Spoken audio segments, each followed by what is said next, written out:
John chapter 5. Sometime later, Jesus went up to Jerusalem for one of the Jewish festivals.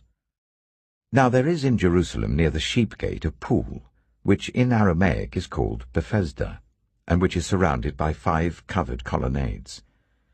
Here a great number of disabled people used to lie, the blind, the lame, the paralyzed. One who was there had been an invalid for 38 years.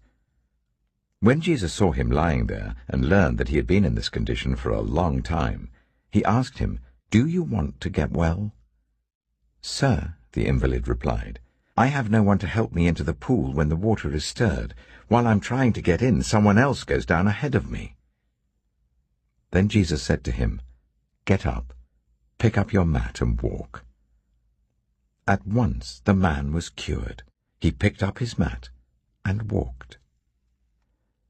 The day on which this took place was a Sabbath, and so the Jewish leaders said to the man who had been healed, "It is the Sabbath. The law forbids you to carry your mat." But he replied, "The man who made me well said to me, 'Pick up your mat and walk.'" So they asked him, "Who is this fellow who told you to pick it up and walk?" The man who was healed had no idea who it was, for Jesus had slipped away into the crowd that was there. Later, Jesus found him at the temple and said to him, "See, you are well again.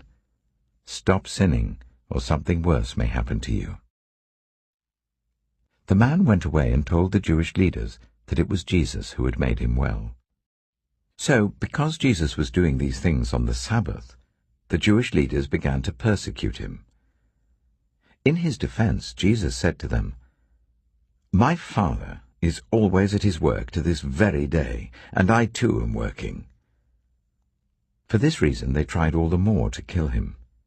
Not only was he breaking the Sabbath, but he was even calling God his own Father, making himself equal with God. Jesus gave them this answer, "Very truly I tell you, the Son can do nothing by himself. He can only do what he sees his Father doing, because whatever the Father does, the Son also does. For the Father loves the Son, and shows him all he does. Yes, and he will show him even greater works than these, so that you will be amazed.